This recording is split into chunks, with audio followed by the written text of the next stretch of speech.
যালিকাল কিতাবু লা রাইবা ফীহ, এটা এমন একটা কিতাব যার মধ্যে কোনো ভুল নাই, ভুলের অবকাশ নাই। বড় বড় পণ্ডিতেরা কোরআনের ভুল বের করতে গিয়ে নিজেরা তওবা করেছে। ভারতের একটা সন্তানের নাম শিব শক্তি স্বরূপজি, অক্সফোর্ড বিশ্ববিদ্যালয়ের থেকে অনেকগুলো ডিগ্রি নিল। আরবি ভাষার ডিগ্রি, ফার্সি ভাষার ডিগ্রি, হিন্দি ভাষার ডিগ্রি, ইংলিশের ডিগ্রি নিয়ে দুনিয়ার সব ধর্মের কিতাবগুলো রিসার্চ করলো। তাওরাত, জবুর, ইনজিল, ত্রিপিটক, বেদ, মহাভারত, সেন্দাবেস্তা, দীঘানিকা, কোরআন রিসার্চ করার জন্য যখন চিন্তা করলো সব শেষ। কিন্তু সব ধর্মের মধ্যে ইসলামের একটা গোপন তথ্য পাওয়া যায়। মহাভারত হিন্দুদের কিতাব, রামায়ণ হিন্দুদের কিতাব, এগুলোর মধ্যে ইসলামের প্রভাব আসছে। এবার ইসলামটা কেমন, কোরআনটা রিসার্চ করি। কোরআন রিসার্চ করা শুরু করলো, করতে করতে করতে করতে দেখলো যে কোরআনের আয়নায় কোনো ভুল নাই, বরং নিজের ভুল কোরআনের আয়নায় সব স্পষ্ট হয়ে গেল। মুসলমান হয়ে যাবে ফাইনাল, অন্তর রেডি হয়ে গেছে, মুসলমান হবে, ঘোষণাটা এখনো দেয় নাই। রাতের বেলা ঘুমে গেছে, স্ত্রীও ওই লাইনে, স্ত্রী আর এক রুমে ঘুমায়। রাতের গভীরে হঠাৎ তাকায় দেখে ঘুমের মধ্যে গোলাপ ফুলের উপরে দাঁড়ানো, পাগড়ি পরিহিত পৃথিবীর শ্রেষ্ঠ ব্যক্তি রহমতের নবী হাজির। হাতটা বাড়ায়, এই বান্দা হাতটা সামনে দাও। শিব শক্তি বলে, আমি হাতটা দিলাম, আমার হাতটা রসুল ধইরা কয় কালেমা পড়। আমি জবানে কালেমা পড়তেছি পড়তেছি, হঠাৎ চোখ খুলে গেছে। চোখটা খুইলেই দেখি আমার জবানে কালেমা এখনো চলতেছে। আমি খবরটা খুশি হইয়া খবরটা দেওয়ার জন্য আমার বউয়ের রুমে রওনা। হঠাৎ দেখি আমার বউ আসতেছে। বউ আসতেছে, ও স্বামী, মদিনাওয়ালা রহমতের নবী আমাকে কালেমা পড়ায়া দিয়েছে। ইমামুল আউয়ালিন ওয়াল আখিরিন, বাহরে সাদকা রাহমাতাল লিল আলামিন, সাইয়্যিদুল কাউনাইন খাতমুল মুরসালিন, আখিরামত বুদে ফখরুল আউয়ালিন, শত ওজুদাস রাহমাতাল লিল আলামিন, মসজিদে ও শুদ হামারো এ জমিন। ওয়াল আসর, ওয়াও এটা শপথের জন্য আসে, কসম, সময়ের বা আসরের। ইন্নাল ইনসানা লাফি খুসর, নিশ্চিত পৃথিবীর সব মানুষগুলো জাহান্নামে যাবে। ক্ষতিগ্রস্ত মানে জাহান্নামে।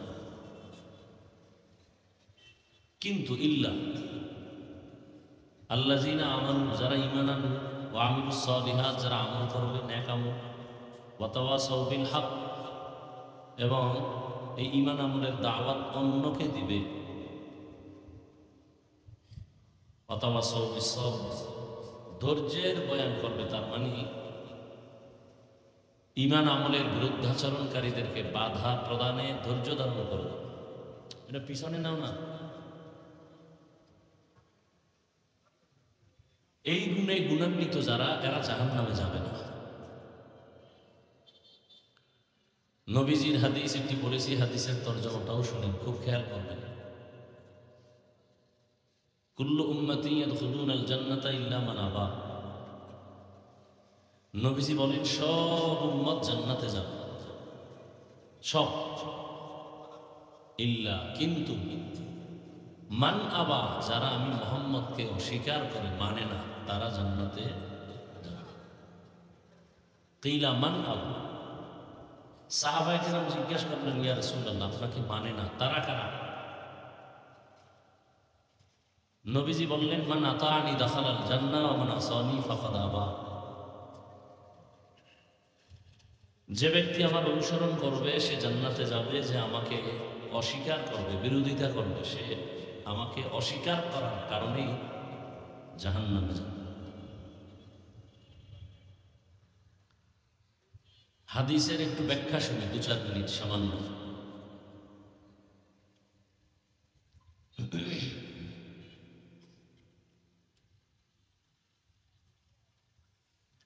নবীজি বললেন সব উম্মত জান্নাতে যাবে, যারা মুহাম্মদকে অস্বীকার করে, মানে না, তারা যাবে না। সাহাবায়ে কেরাম প্রশ্ন করলেন, ইয়া রাসূলুল্লাহ, আপনাকে অস্বীকার করে তারা কারা? খেয়াল করতেছেন না সবাই? আপনাদের কিন্তু প্রশ্ন করব। নবীজি বললেন সব উম্মত জান্নাতে যাবে, কিন্তু আমাকে যারা মানে না, অস্বীকার করে, তারা জান্নাতে। সাহাবায়ে কেরাম জিজ্ঞাসা করলেন, ইয়া রাসূলুল্লাহ, আপনাকে অস্বীকার করে তারা কারা?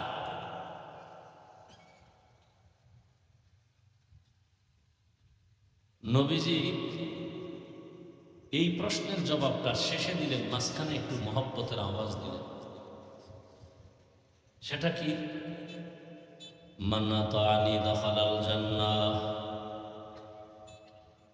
ওয়া মান আসানি ফাকাদ আবা। যে ব্যক্তি আমার অনুসরণ করবে সে জান্নাতে যাবে। যে ব্যক্তি আমার অনুসরণ করবে, কার অনুসরণ? নবীজি। সে কোথায় যাবে? জান্নাতে যাবে। বলেন তো এই কথাটার বিপরীত কথা কি হয়? যে অনুসরণ করবে না সে কোথায় যাবে? জাহান্নামে যাবে। কিন্তু আশ্চর্য হলো যে রাসূল এই কথা বলেন নাই। এখনো অনেকে খেয়াল করেন না, আবার বলছে। সাহাবায়ে কেরাম প্রশ্ন করছেন, ইয়া রাসূলুল্লাহ, আপনাকে অস্বীকার করে, মানে না, তারা কারা? নবীজি বললেন যে আমার অনুসরণ করবে সে জান্নাতে যাবে। বিপরীত কথা দাঁড়ায় যে অনুসরণ করবে না সে জাহান্নামে যাবে, কিন্তু নবী এ কথা বলেন নাই। অর্থাৎ যে নবীর অনুসরণ করে না সে জাহান্নামে যাবে, এই কথাটা নবী বলেন। নবী কি বলছেন? ওয়া মান আসানি ফাকাদ আবা। যে আমার বিরোধিতা করবে সে জাহান্নামে যাবে। এখন এখানে কি বুঝলেন? যে নবীর অনুসরণ করে না, এই একজন ব্যক্তি আর একজন নবীর আদর্শের বিরোধিতা করে, দুইজনে এক না। যে নবীজির সুন্নতের আদর্শের অনুসরণ করে না সে জাহান্নামে যাবে না, কিন্তু যে বিরোধিতা করে সে কোথায় যাবে? তাহলে যে নবীর অনুসরণ করে না তাকে নবী জাহান্নামী বলেন নাই, বরং যে নবীজি বিরোধিতা করবে সে জাহান্নামী। এখান থেকে আমরা কি উপদেশ পাই, সবক পাই? এখান থেকে সবক পাই, যারা নবীর অনুসরণ করে না তারা দুই দল। তারা কতটা দল? এক দল আগ্রহী আর এক দল বিদ্রোহী। ভিন্ন শব্দে বলি, এক দল দরদি আর এক দল বিরোধী। ভালো করে বুঝেন, কয় দল? কারা দুই দল? যারা নবীর অনুসরণ করেন, দোনোজনেই নামাজ পড়ে না, এরকম দুইজন আছে না? ব্যবধান কি? একজন দরদি আর একজন বিরোধী। দরদি ব্যক্তি জান্নাতে যেতে পারে, বিরোধী যাবে না। কেমনে বুঝলাম সে দরদি না বিরোধী? একজনকে জিজ্ঞাসা করলাম, এই যুবক, তুমি নবীর আদর্শে টুপি পরো না কেন, নামাজ পড়ো না কেন? তো যুবক বলল, ভাই, নবীর আদর্শে টুপি পরা দরকার, নামাজ পড়া দরকার, দাড়ি রাখা দরকার, পারি না, চেষ্টা করি, দোয়া করেন আল্লাহ যেন তৌফিক দেন। এই কথার দ্বারা আপনি কি বুঝলেন? ওই যুবক বিরোধী না দরদি? পক্ষান্তরে আর একটা যুবককে জিজ্ঞাসা করলাম, এই যুবক, তুমি নবীর আদর্শে নামাজ পড়ো না কেন? যুবক বলতেছে,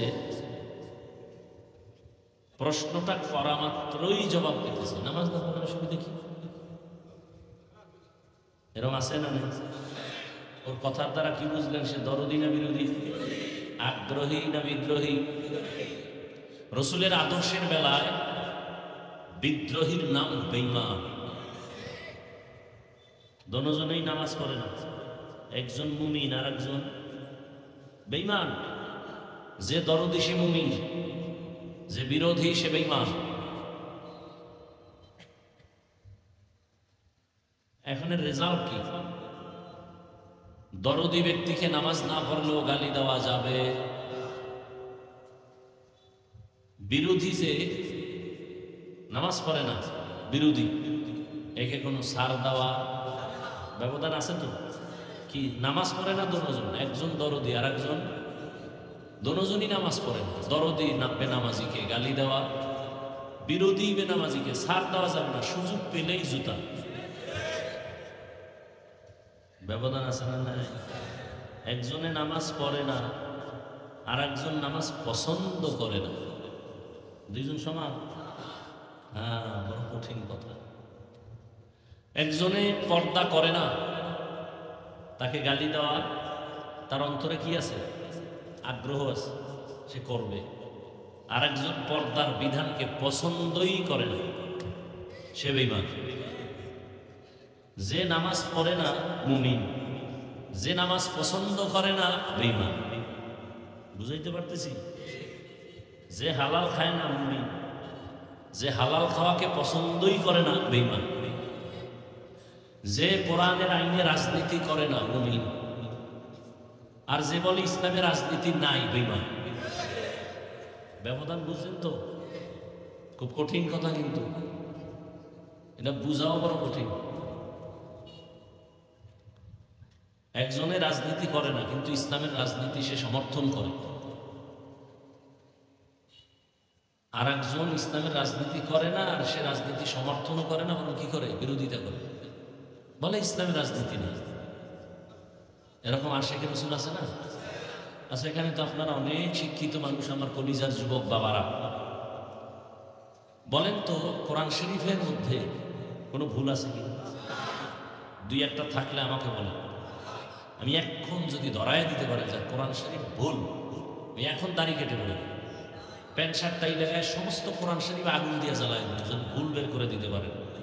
কারণ কোরআন ভেজাল মানে আল্লাহও ভেজাল, কোরআনে ভেজাল মানে ইসলামেও ভেজাল। কারণ আমরা যে আল্লাহ কই, নবী কই, কোরআন কই, কিয়ামত কই, সব কিছুর দলিল কোরআন। আর এটা এমন একটা কিতাব যে কিতাবটা ওপেন থাকে কিন্তু কেউ এর চ্যালেঞ্জ গ্রহণ করে না।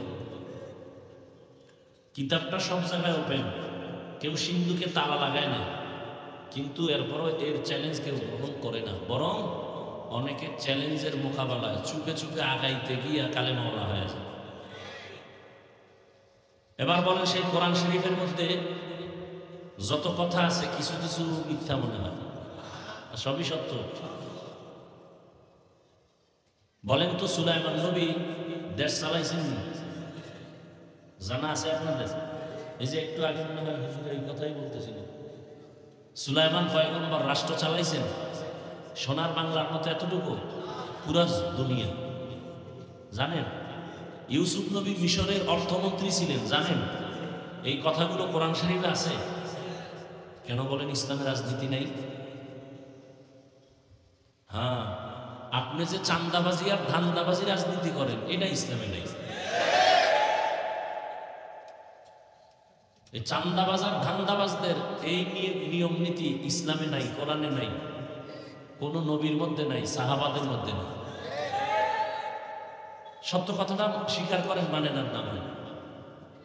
নবীজি মদিনার রাষ্ট্র চালাইছেন, সত্য কথাটা আপনি বলেন, আপনি আমি তো এখানে আপনি মুসলমান বানাইতেই না আর হুজুর বানাইতেই না। আপনি গাঞ্জা খাইলেও আমার কিছু আসে যায়। আর আমার এরকম আল্লাহ আইন করে না যে কানে ধৈর্য গাঞ্জা ফিরাও, কানে ধৈর্য নামাজি বানা, ইসলাম এটাও বলেনি। বুঝাইতেছি, এতটুকুই কথা, শেষ। এবার মানবেন কিনা সেটা আপনার ব্যাপার। আবু বকর রাষ্ট্র চালাইছেন, ওমর চালাইছেন, হজরত ওসমান, হজরত আলী, এগুলো ইসলামের ঘটনার মধ্যে আছে না নাই? যুগে যুগে মুসলমান রাষ্ট্র পরিচালনা করেছেন। পাশের দেশ ভারতে গিয়ে দেখেন মোগলদের ইতিহাস, মুসলিম শাসক। দিল্লি শহরে কুতুব মিনার দাঁড়ানো আছে, জানেন কি কেউ? এই ব্যক্তিটাকে কুতুবউদ্দিন বখতিয়ার কাকি রহমতুল্লাহ আলাইহি বড় একজন আল্লাহওয়ালা, সেই সময় রাষ্ট্র পরিচালনা করেনেওয়ালা রাজনীতিবিদ নেতার চরিত্র কেমন জানেননি? যেহেতু শিক্ষিত মানুষ একটু বলিয়েই যায় 2 মিনিটে। কুতুবউদ্দিন বখতিয়ার কাকি রহমতুল্লাহ আলাইহির ইন্তেকাল হবে, অসুস্থ। কলিজার খাদেমকে বললেন, এই খাদেম, কথাটা বলে যাই, খুব খেয়াল করবা। 1 নাম্বার, আমি তো মরে যাব, মাঠে আমার লাশ যখন নিয়ে যাবা ময়দানে জানাজার জন্য হাজার হাজার আলেম ওলামা আসবে, তবে এখানে আমার 2 কথা। 1, রসুলের হাদিস মতে আমার লাশটা উপরে রাখবা না, যত দ্রুত পারো দাফন করবা। নাম্বার 2, জানাজা ছাড়া দাফন দিও না, তবে জানাজা যিনি পড়াইবেন, যেই পড়াক, তুমি আমার লাশটা রাইখা ঘোষণা দিবা পুরা মাঠে যে কুতুবউদ্দিনের জানাজা যে পড়াবেন তার 4টা গুণ থাকতে হবে। 4 গুণওয়ালা ব্যক্তি জানাজা পড়াবে, এছাড়া কেউ পারবে না। ইন্তেকাল হয়ে গেল, মাঠে আসছে হাজার হাজার আলেম ওলামা, সারিবদ্ধ, জানাজা হবে, কুতুবউদ্দিন নাই। খাদেম ঘোষণা দিলেন, এই আলেম ওলামারা সবাই সামনে আগায়েন না, কুতুবউদ্দিন বখতিয়ার কাকি বলে গেছেন 4 জন ব্যক্তি যার মধ্যে আছে সে জানাজার ইমামতিতে চলে আসে। আলেম ওলামারা একদিকে বলে গুণ কও, অন্যদিকে ভয় লাগতেছে, কুতুবউদ্দিন তো আল্লাহর একজন প্রিয় ওলি, তার বলা গুণ কি আমার মধ্যে আছে? 1 নাম্বার গুণ হলো আসরের 4 রাকাত ফরজ নামাজের আগে যে 4 রাকাত সুন্নত আছে নফল, এটা যার জীবনে ছুটে নাই।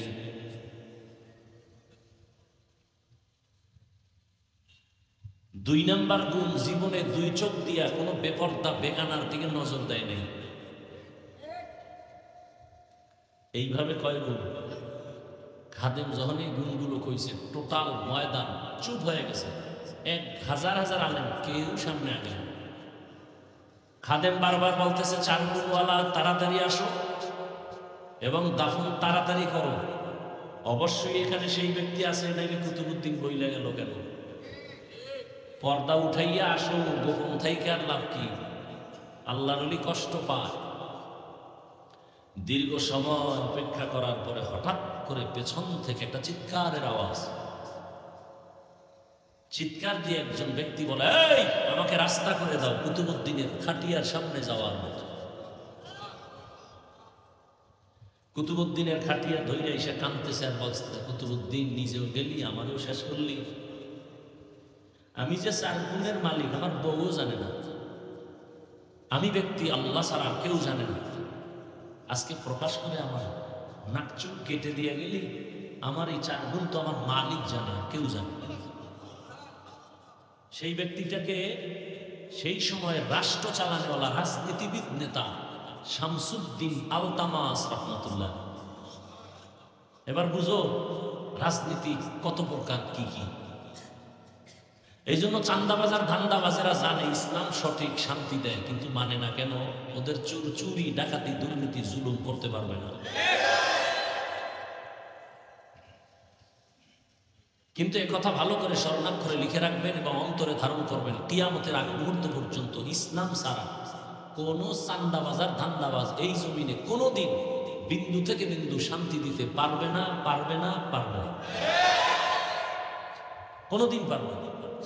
তুমি কোন জগতের নেতা? তোমার থেকে বড় জ্ঞানী আব্রাহাম লিঙ্কন গণতন্ত্রের মধু খাওয়াইয়াও এ জমিনে শান্তি দিতে পারেনি। মাও সেতুন আদর্শ দিয়ে শান্তি দিতে পারে নাই, লেনিন আদর্শ দিয়ে শান্তি দিতে পারে নাই, কার্ল মার্কস আদর্শ দিয়ে শান্তি দিতে পারে নাই। সোনার বাংলায় বহু আদর্শের গান শুনছি, শান্তি পাইনি। কিয়ামত পর্যন্ত রসুলের আদর্শ ছাড়া জমিনে কেউ শান্তি দিতে পারবে? কেউ পারছে? এরকম একটা নাম কর, নবীরটা বাদ দিয়া কেউ অন্য চিন্তা চেতনায় শান্তি দিছে পারছে কেউ? মাইকে ঠিকই বলে কেউ খাবে কেউ খাবে না, তা হবে না, তা হবে না। এটা তো ওই আল্লাহর ভয় অন্তরে রাখার মতো ব্যক্তি না। নবীজি খন্দকের যুদ্ধে নবী নিজে প্রচন্ড রোদের গরমে নিচে বাঁধল, নবী নিজে গর্ত খনন করতেছেন। যুদ্ধ, খন্দকের যুদ্ধে শত্রু চতুর্দিক থেকে আসবে, নবী গর্ত খনন করছেন যাতে গর্ত পেরিয়ে ভেতরে আসতে না পারে। মদিনায় যারা গেছেন, মদিনা থেকে হেঁটে গেলে 10 মিনিট ওহুদের ময়দান, এর পাশে খন্দক। নবীজি নিজে খন্দক খনন করতেছেন, সাহাবারাও করতেছেন। রৌদের গরমে এক দলের আর সইতে পারে, ফট করে নবীর বাড়ি যান। কেন? বউ একা পাহারা দেবে কে? আর একজন কয় আমি বউ বাসায় অসুস্থ, যাইতে হইব। নবী কতটা দিলখোলা সরল, নবী বলতে চাইতেছেন যাও, বলতে চাইতেছেন, এর মধ্যে জিবরাইল হাজির। আয়াত নাজিল করে খবরদার এদেরকে ছাড়বেন না, সবগুলোর অন্তর খারাপ, এরা মিশা কথা বলে, বাড়িতে কোনো অসুস্থ রোগী নেই, তারা যাইতে চায় কষ্টের কাম করতে চায় না। এরা সুরাতে দেখায় মুসলমান, ভিতরে নেফাকি ভরা। এবার কাজ চলতেছে চলতেছে, নবী নিজে কাজ করতেছেন। কিছুক্ষণ পর কয়েকজন সাহাবা কান্না করতে করতে আসছে, নবীজির সামনে এসে জামাটা উঠেছেন, উঠাইয়া পেট দেখাইতেছেন। নবী তাকায় দেখেন পেটের মধ্যে একটা পাথরের টুকরা বাঁধা। সাহাবা কাঁদতেছেন, ইয়া রাসূলুল্লাহ খানা নাই, কষ্ট, ক্ষুধার তৃষ্ণায় পাথর বেঁধেছে। নবী কয় তোমরা কি দেখাও আমারে, ভাবতেছ আমি মনে হয় 3 বেলা খাইয়া ঘুমানাইছি। নবীও জামা উঠাইলেন, জামা উঠায় নবী দেখাইলেন। সাহাবায়ে কেরাম দেখে আর এক চিৎকার দিলেন। নবী কয় তোমরা না খাইয়া ক্ষুধার যন্ত্রণায় পাথর বেঁধেছো, একটা আমি মুহাম্মদ পাথর বেঁধেছি 2টা। এই ব্যক্তি জমিনে চলতে গেলে জমিনের কোনো ব্যক্তি অশান্তিতে থাকবে না। দেখেন না বর্তমান বাংলাদেশে রানী, মাওলানা, হুজুর, চেয়ারম্যান আছে কয়েকজন, জানেন নিয়ম? খবর নেন এই হুজুরেরা যে ইউনিয়নে আছে, ওই ইউনিয়ন বর্তমান দুনিয়াতে জান্নাত। খবর নেন। যদি টুকটাক অশান্তি থাকে, ওখানে কিছু বান্দর থাকতে পারে, ইঁদুর বান্দর, এটির কারণে অশান্তি। নোয়াখালী লক্ষ্মীপুর জেলার একজন ব্যক্তি হাফিজি হুজুরের কলিজার জামাতা খালিদ সাইফুল্লাহ দামাত বারাকাতুহু, কি বুড়ার বুড়া, সাইকেলে উঠা চালের বস্তা নিয়ে বাড়ি বাড়ি মাইকা নিজে দিয়ে সরকারি বরাদ্দ চাও। তো যার মধ্যে আল্লাহর ভয় আছে, এরা যদি জনগণের দায়িত্ব নেয়, এদের দ্বারা কোনোদিন দুর্নীতি হবে না, চুরি হবে না। কিন্তু এদেরকেও জনগণের প্রতিনিধি হতে দিবে না, আন্তর্জাতিক চক্রান্ত। সব চক্রান্তকারীদেরকে জুতার বাড়ি দিয়ে সাইজ করার জন্য আসতেছে ইমাম মাহদী আলাইহিস সালাম। ইমাম মাহদী আসবেন, পৃথিবীতে একটা মানুষ থাকবে না আল্লাহর বিরুদ্ধে, একজনও থাকবে না। এটি জুতার বাড়ি খাইয়া জাগাত করবে, তওবা করে ফেলছে, সব সোজা, কেউ মরে যাবে আর কেউ তওবা করবে।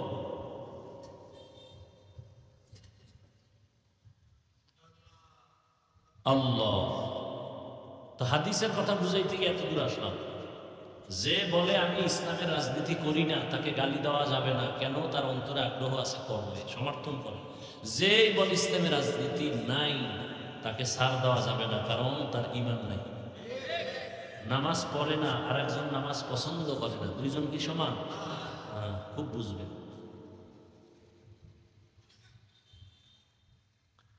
আসেন এবার অল আসরি সূরা নিয়ে আলোচনা করি। ভাই আমরা কোরআন হাদিসের বাইরে একটা কথাও বলি, হ্যাঁ, আমার ভিতরের দি বইলেই শেষ করতে পারি না, বাইরে কি বলব? এরপরও কিছু মূর্খ মানুষ বলবে কি, হুজুর কোরআন হাদিসের বাইরে কিছু বলেন। আপনি কোরআন হাদিসের বুঝেন কি? বাইরে কোনটা ভিতর কি বুঝেন?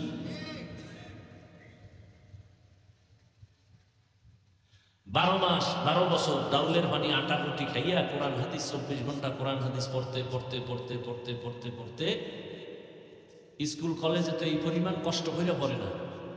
আমরা ফকির, যেই কষ্ট করি, 3 বেলা খানা। এখন তো ঢাকা শহরে বড় বড় মাদ্রাসায় 2 বেলা খানা, মাফা ভাত, এরপরে যে দাম।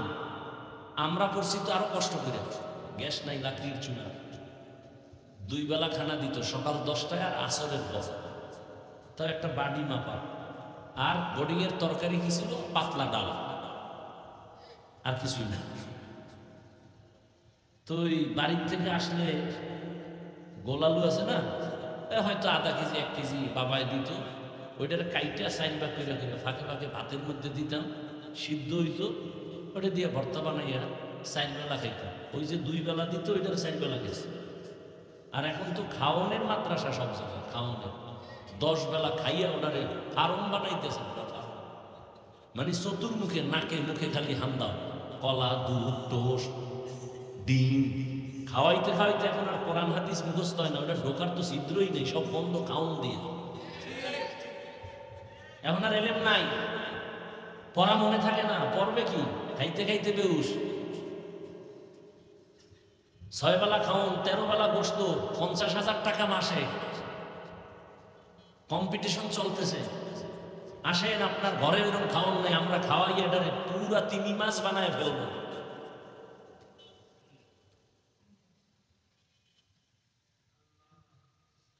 অথচ রসুলের ইতিহাস তো এইমাত্র শুনাইলাম, কি কষ্ট করছে সাহাবায়ে কেরামের ইতিহাস, কত কষ্টে।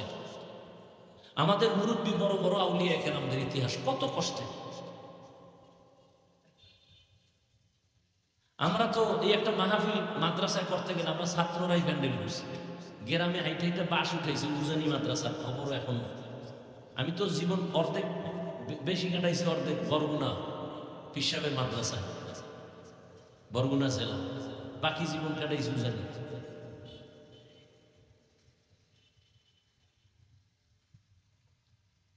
আর এখন কি খাওয়ায়, গোস্ত না খাওয়াইলে। আমরা এক হুজুরে ওয়াজ করছে, বড় হুজুর, বাপ মায়ের কইছে ছেলে মেয়ের বেশি ভালো খাওয়াইব না, হুজুর হয়ে গেছে মাদ্রাসায়, ডাইল ছাড়া ছাত্রকে কিচ্ছু দিবে না।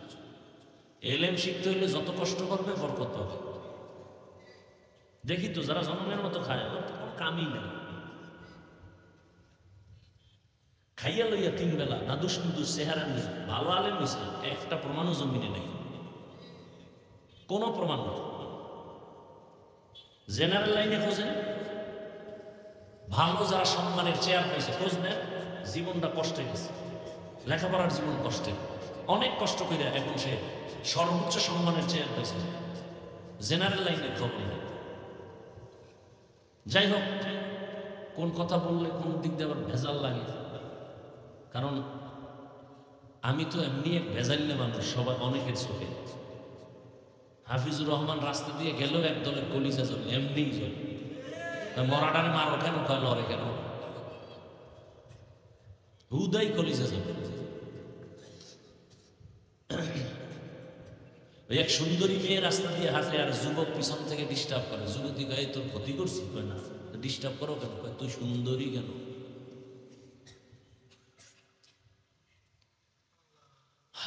তাবলীগের বিরোধিতা করে না অনেকে, সরমনের করে না, কওমি মাদ্রাসার করে না, সমস্যা কি?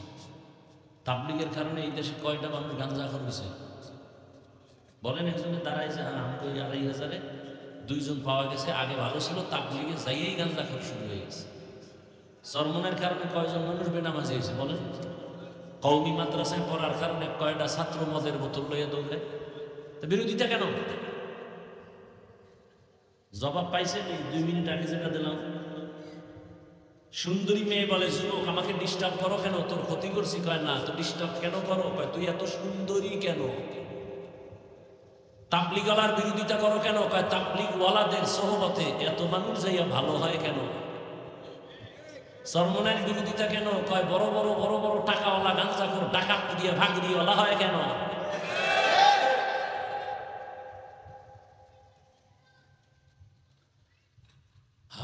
বরং আপনার তো মনে করেন খুব বাংলাদেশ খুব শান্তি, ইসলাম ইসলাম কি আছে? ইসলাম ফিলিস্তিনের জমিনে রক্ত রক্ত রক্ত, কান্নায় ভারী আকাশ আর বাতাস। বাংলাদেশ মনে করছেন খুব আরামে আছে, অগত বোমা মারে, আপনাকে খালি আঙ্গুলের টোকা দিলে আপনারা নেই, এটা ওরা হিসাবের বাইরে রেখে দিয়েছে, একটা টোকা মারনো চাইস। আপনি মনে করেন বাংলাদেশ ওই মাদ্রাসা হুজুর মুজুর, আপনারা হুজুর মানেন না, বেঈমানেরা মানবে কেন? ইমামের পিছনে নামাজ পড়ে বাইরে গিয়ে চায়ের দোকানে ইমামের গালি, সারাদিন ইমামের বিরোধিতা, তো বেঈমানেরা মানবে কেন? আর কয়টা মাদ্রাসা আছে বাংলাদেশ? এর থেকে শতগুণ মাদ্রাসা ছিল ভারতে, সব ঘুরাইয়া দিছে ব্রিটিশ বেইমানের বাচ্চাগুলো। হাজার হাজার আলেমকে ফাঁসি দিয়ে এরকম গাছে গাছে লাট ঝুলাই রাখছে। ইতিহাস কি মুছে ফেলা যায় না? কই সে ভারতে তো ইসলাম শেষ, ধ্বংস করে দিচ্ছে সব। স্পেন 800 বছর স্পেন শাসন করেছে শুধু লাগাতার মুসলমান, 800 বছর। যেই স্পেনে 30 খণ্ড তাফসির লেখা হয়েছে, তাফসিরে কুরতুবী, কোরআনের তাফসির। আজকে সে স্পেনে আজান নেই। মুসলমানের আইয়া এরপরে বহু ইতিহাস চক্রান্ত করে ইহুদির পিছনে আছে, বলছে তোমরা বাঁচতে চাইলে ভূমধ্য সাগর পারাইয়া আরবে যাও, বাহরাইনে চলে যাও। যখন ও কয় জামু কেমনি, স্টিমার আছে তো, স্টিমারে উঠাইয়া যখন দিছে সাগরের মাঝে যাওয়ার পর স্টিমারে আগুন দিয়ে দিছে, মসজিদ জ্বালায় দিছে, মুসলমানের আগুন দিছে পুরা ছাই। এরপরে ওরা আনন্দ মিছিল করছে। ওই দিন ছিল 1 এপ্রিল।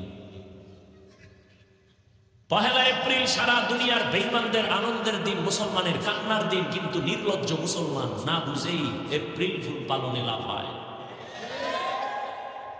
কোন মুসলমান এপ্রিল ফুল পালন করতে পারে না। এপ্রিল ফুল পালন করনেওয়ালা খাঁটি মুসলমান দাবি করার অধিকার রাখে না। এপ্রিল ফুল পালন করে বেঈমান। আনন্দের দিন, মুসলমানের কান্নার দিন। ইতিহাস ভুলে গেছে মুসলমান। কে বলবে এই কথা? দেখেন, আমি বলছি সত্য কথাটা। বিরোধিতা কোনো হিন্দু করবে না, ইহুদি করবে না, মুসলমানেরাই বিরোধিতা করবে।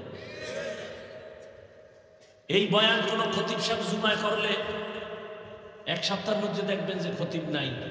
গুম, গুম মানে বাড়ি ঘুমানো। গুম কেন? এরা শিয়ালে ধরছে, শিয়ালের হাতে মুরগি দিছে 3 দিনের আমানত। শিয়াল কয় 3 দিন 3 সেকেন্ড না, পেটে গিয়ে এটা কিমা হয়ে গেছে, আর ফেরত দেওয়া যাবে। সারা বাংলাদেশে বলি শিয়ালের হাতে মুরগি দিলে যা হয়। মাদ্রাসা মসজিদ আর ধর্মের চাবি সুদখোর ঘুষখোর বেনামাজির হাতে দিলে তাই হবে। দিছে কারা? জিবরাইল। কারা দিছে? দেখছেন, ভোটের আগের রাত্রে পায়খানা খাইছে টাকার নামে। আমরা কইতে লজ্জা পাই, সেদিন টাকা খাইতে লজ্জা লাগে নাই? নিমক হারাম, কুত্তার মতো জিহ্বা বের হয়ে গেছে হারাম খাওয়ার জন্য। ভোটের আগে যারা টাকা খাইছে, এরা বাথরুমে গিয়ে 10 গ্রাম পায়খানা খাইয়া হালাল সাবান দিয়ে কুলি কর, গন্ধ শেষ। আর যারা টাকা খাইছো, জাহান্নামের আগুন ছাড়াই গন্ধ যাবে না। চেয়ারম্যানের গালি দাও কেন? চেয়ারম্যান বড় ভালো মানুষ। চেয়ারম্যান কোনদিন সুদ খাইতো না। জনগণ খাইয়া ভোটের আগে শিখাইছে, তুইও আঙ্গুরা খাবি। চেয়ারম্যানের যখন শিখাই দিছি যে আমার বাড়ি ঘর বিক্রি করে জনগণের খাওয়াইছি, আমি চেয়ারে নিয়েছি, অবনা আমি খাবো। এই জন্য যেই জাতি বেনামাজি হবে তার নেতাও বেনামাজি হবে। যেই সমাজের মানুষ সুদখোর হবে তার নেতারাও সুদখোর হবে। আল্লাহ হেদায়েত দান করুন। ওয়াল আসরি ইন্নাল ইনসানা লাফি খুসর। আসর মানে আসরের শপথ। আল্লাহ তাআলা শুধু এখানে শপথ করেন না, আরো অন্যান্য সূরার শুরুতে শপথ করেছেন। ওয়াত-তিন ওয়াজ-যাইতুন ওয়া তুরি সিনিন ওয়া হাযাল বালাদিল আমিন ওয়াস-সামাই যাতিল বুরুজ ওয়াল ইয়াউমিল মাওউদ ওয়া শাহিদিন ওয়া মাশহুদ ওয়াদ-দুহা ওয়াল-লাইলি ইযা সাজা ইযা ওয়াকাতিল ওয়াকিয়া লাইসা লিওয়াকাতিহা কাযিবা لا أقسم بيوم القيامة ولا أقسم بالنفس اللوامة والشمس وضحاها والقمر إذا تلاها والنهار إذا جلاها والليل إذا يغشاها والسماء وما بناها والأرض وما طحاها ونفس وما سواها। আসমানের কসম, জমিনের কসম, সূর্যের কসম, চাঁদের কসম, তিনের কসম, জাইতুনের কসম, আসরের কসম। বলেন আল্লাহর কোরআন একটু আগে আপনারা বলছেন সত্য, আসলেই সত্য। কসম খাইলে সত্য না কসম ছাড়াও সত্য? তাহলে আল্লাহ কসম করলেন কেন?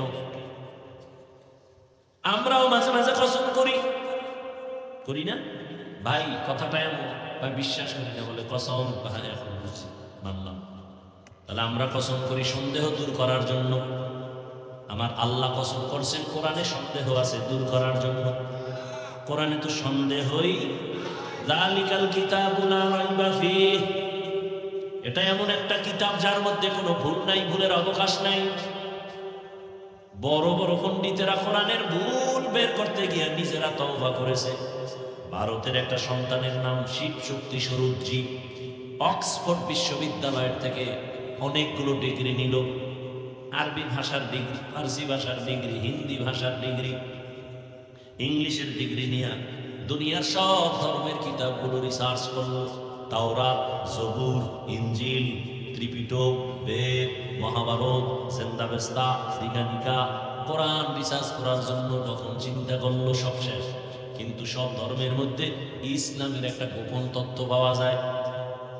মহাভারত হিন্দুদের কিতাব, রামায়ণ হিন্দুদের কিতাব, এগুলোর মধ্যে ইসলামের পূর্বাভাস।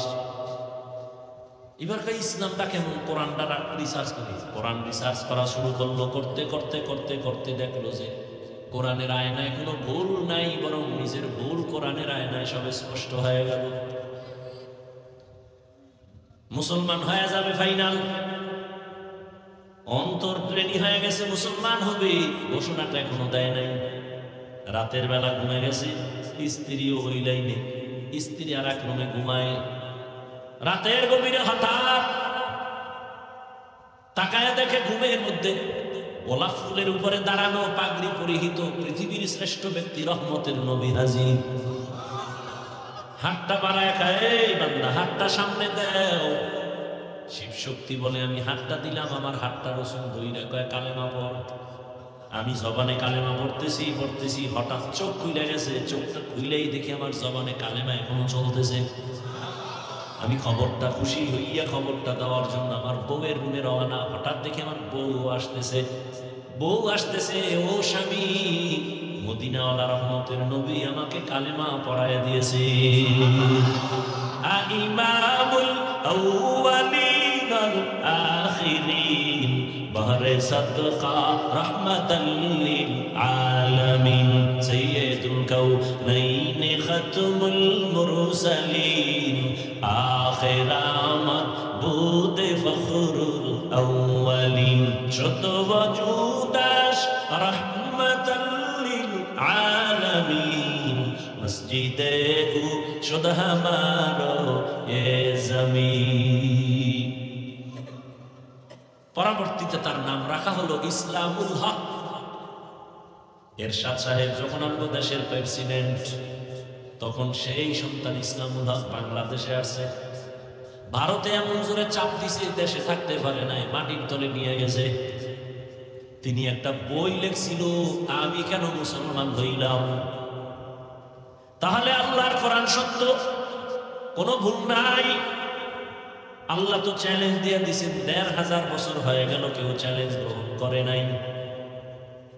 ও আমার যুবক বাবারা, বৃদ্ধ বাবাজিরা, পর্দার আড়ালের মা বোনেরা, আল্লাহর কোরআন যেমন সত্য, ভেতরে যত কথা আছে তাও।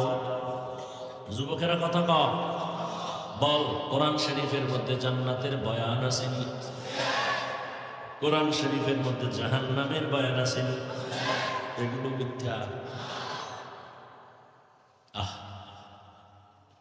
দুঃখ খালি এক জায়গায়, এই দেশে কোনো হিন্দু, বৌদ্ধ, ইহুদি, খ্রিস্টান আমাকে হুজুর গো গাইলে এলো না, বিরোধিতা করলো না ইসলামের বিরুদ্ধে।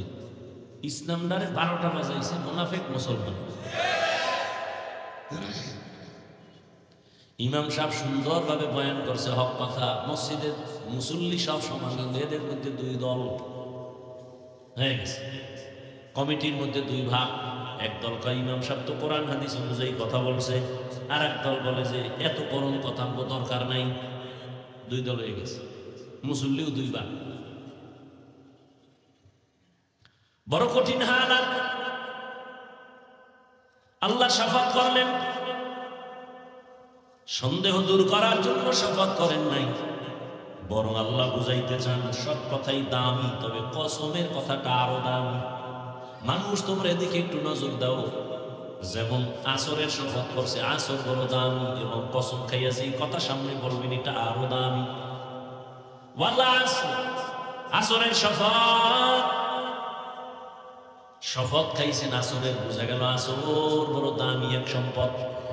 তিনের কসম, তিন বড় দামি সম্পদ। জৈতুনের কসম খেয়েছেন আমার আল্লাহ, জৈতুন বড় দামি সম্পদ।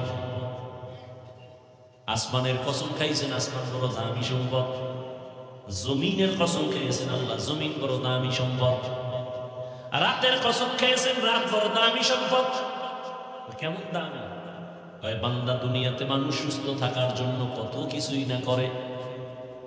সারা দুনিয়ার চিকিৎসা বিজ্ঞানীরা এক প্ল্যাটফর্মে শেষ ঘোষণা দিয়েছেন, মানুষের সুস্থতার জন্য বিনা টাকায় ফ্রি এক মহা ঔষধ আল্লাহ দিছে, তার নাম হলো রাতের ঘুম। সারা দুনিয়ার বেদিন বেঈমানেরা আল্লাহর সাথে পাল্লা দিছে, ক্ষতি হয় হোক, কিন্তু পাল্লা দিয়া পিছে যাব না। নমরুদ দিয়া পাল্লা দিছে, আল্লাহর এই গুলি করে মেরে ফেলবো। কিন্তু নমরুদ দিয়া স্বপ্ন দেখে ঘুমের ভিতরে আগুন, আগুন পুরা জ্বালায় ফেলাইছে বাপের সবারই ডাকে। ঘুম থেকে একটা চিৎকার দিয়ে উঠা গণকেরে ডাকছে, দিকে তাড়াতাড়ি অজিত টজিত ডাইকে কয় আমার অবস্থা খারাপ। কি কয়? ঘুমের মধ্যে আগুন দেখছি, ব্যাখ্যা কর। হ্যাঁ শোনো শোনো, তুমি না আল্লাহরে মারতে চাও, এত টেনশন কেন? শোনো, তুমি যে আগুন দেখছো এটা আগুন হবে একটা ছেলে, আগুন হয়ে আসবে তোমার এই বাবেল শহরের, তোমার সব অস্তিত্ব বিলীন করে দেবে ওই ছেলে। ভবিষ্যৎ ছেলের নাম হবে ইব্রাহিম। নমরুদ দেখা ছেলে আইছে না, কই আইব, মায়ের গর্ভে ঢুকছে না, ঢুকে নাই, এখনই বন্ধ করতে হবে। আজরের ডাক দিয়ে কয় ডাইরেক্টরের জিম্মাদারি দিলাম, স্বামী আর স্ত্রী এক জায়গায় ঘুমাইতে দিবা না, জন্ম নিয়ন্ত্রণ করো। পৃথিবীর ইতিহাসে জন্ম নিয়ন্ত্রণের মূল হোতা নমরুদ। এই ইতিহাস আপনার খবর আছে? পৃথিবীর ইতিহাসে জন্ম নিয়ন্ত্রণের প্রথম ব্যক্তিকে নমরুদ দেয়া। আর এই জন্ম নিয়ন্ত্রণের ডাইরেক্টরকে ইব্রাহিম নবীর বাবা আজর। জন্ম নিয়ন্ত্রণ ইসলামে হারাম। এরপরে বাঙালি চালাক কিছু বাঙালি আছে, এগুলো জিগাই তো একটু বলেন তো, যারা চালাক বেশি, আমাকে হুজুর মাইকা বলা মিনিটে মিনিটে আপনার বুদ্ধি কদ্দুর একটু দেখি তো, বলেন তো এই জন্ম নিয়ন্ত্রণের মূল মাকসাদ কি? এও আপনাদের খবর নাই, শুনেন। দুই স্লোগানে জন্ম নিয়ন্ত্রণ করতে চায় গোটা দুনিয়াতে। এই স্লোগান, এই বড়ি মুড়ি খাওয়ায় স্লোগান দুইটা। কি? লোক বেশি হইলে থাক ওকে ওই খাবে কি, এই স্লোগান এই দুইটা। মানে স্লোগানটা যে দেশে আর মরা দরকার না, যে আমিও তো একটা মানুষ, বোঝা আমি আগে মরি, আমি মইরা গিয়া কই তোরাও মর, মানুষ কমা, আমি মইরা গিয়ে কমলাম। কিন্তু ওই বেঈমান মরে নাই, মরছে ও এমনি ইচ্ছা করে মরছে। জন্ম নিয়ন্ত্রণের মূল সমস্যা দুইটা, থাকবে কই, এত লোক হইলে খাবে কি। এইবার জন্ম নিয়ন্ত্রণের জন্য বড়ি সাপ্লাই দিছে, দিয়া বাংলাদেশেও দিছে। এবার আমাকে একটু হিসাব দেন তো, বাংলাদেশে জন্ম নিয়ন্ত্রণের বড়ি খাওয়ার পর 10 বছর আগের হিসাবে আর এখন হিসাবে কি পরিমাণ মানুষ কমছে? তো বড়ি কই? এই মাস্তানি কি যুবকেরা 10 বছর আগের তুলনায় জনসংখ্যা সোনার বাংলায় কম না বেশি? জন্ম নিয়ন্ত্রণের বড়ি খেয়ে পাল্লা কি? এবার আর এক চালাকে জবাব দিবে, কয় আমরা বাড়াইছি, হুজুরেরা বাড়াইছে। এই ময়দানে দেখেন তো হুজুরের চেয়ে অন্য মানুষ বেশি না? সারা বাংলাদেশে হুজুরদের থেকে লোক অনেক বেশি। হুজুরেরা তো বাড়াবেন, মূল বিষয়টা বাড়ানো কমানোর চাবি তো মালিকের। কেমনে বুঝাইতাম? এক ফোঁটা নাপাক পানিতে একটা বাচ্চা হয়, তাই তো? শিক্ষিত বাবারা খেয়াল করেন, এক ফোঁটা নাপাক পানিতে কি হয়? বাচ্চা হয়। তাহলে এইরকম নাপাক পানি তো একজন স্বামী স্ত্রীর মধ্যে শত শত ফোঁটাই গেছে। আল্লাহ তো সব ফোঁটায় যদি দেয়, তা এক একজনের 200 ছেলে হইব, মেয়ে হইব। তা তোমার পাওয়ার থাকলে সব ফোঁটা দিয়ে বানাও। কতজন স্বামী স্ত্রী মিলন করে, ঠিক আছে, বছরকে বছর 10 বছর, তো কত ফোটা গেছে স্ত্রীর মধ্যে, কই একটা সন্তানও নাই। তদবিরের জন্য মাজার সব ঘোরা শেষ। হে কচ্ছপের পানি আনছে বাইজিদের মাজার দিয়ে, হেডিও খাইছে, আরো কত আকাম সাকামের তদবির লইছে, তারপরে সন্তান।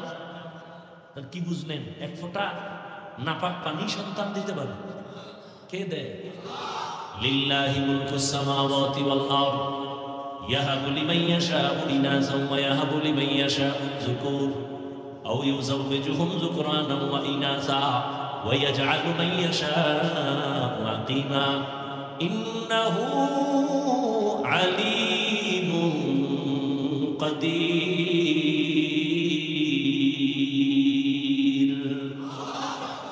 স্লোগান দিয়া স্যান্ডল লাগাই দিছে, ছেলে হোক মেয়ে হোক দুটোর বেশি নয়। আবার একটু আপডেট হয়ে আবার নিচে দিয়ে আর এক লাইন বাড়াইছে, একটা হলে ভালো হয়। আমি কি ওখানে আর এক লাইন ভালো করে লিখে দাও, না হইলে আরো ভালো হয়। এই স্লোগান দেখেন না? ছেলে হোক মেয়ে হোক দুটোর বেশি নয়, একটা হলে ভালো হয়। আমি বলি না হইলে আরো ভালো। কিন্তু আল্লাহ কি কয়?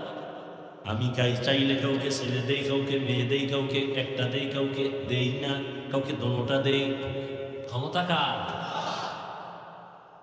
যেদিন থেকে স্লোগান শুরু হয়েছে ছেলে মেয়ে দুইটার একটা হলে ভালো হয়, ওই দিন থেকে মাওলার চাবির রাস্তা খুলে দিয়ে একসাথে সাইড দেয়া, আল্লাহর সাথে পাল্লা দেয়, নমরুদ দেয়া, ডাইরেক্টর বানাইছে আজরের। সব গোয়েন্দা বাহিনীর সব লোকজন ঘরে ঘরে পাঠায় দিছে, খবরদার স্বামী স্ত্রী যেন এক জায়গায় ঘুমাইতে না পারে।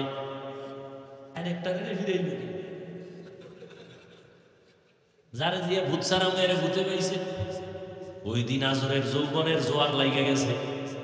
কয় আমি এত ব্যস্ততার মধ্যে আজকে অন্তত একটা রাত স্ত্রীকে নিয়ে ঘুমাই। ইব্রাহিম চলে গেছে মায়ের গর্ভে। ওয়ামাকারু ওয়ামাকারাল্লাহ ওয়াল্লাহু খায়রুল মাকিরিন।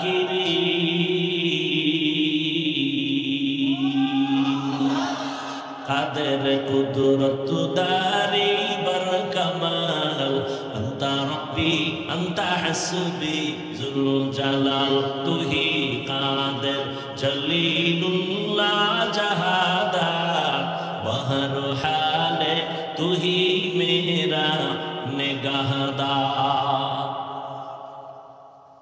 এবার আপনাদের সাথে আর একটু বইলেই যাই, যখন কথাটা বলে ফেললাম। ওই যে বলছে ছেলে মেয়ে বেশি হইলে থাকবে কই, খাইবে কি? বলেন বাংলাদেশের মধ্যে সন্তান কম কিন্তু গরিব নাই, সন্তান বেশি ধনী। কথা বল না? 10 সন্তানের মা বাবা অনেক টাকার মালিক, 2 সন্তানের মা বাবা অনেক জায়গায় গরিব।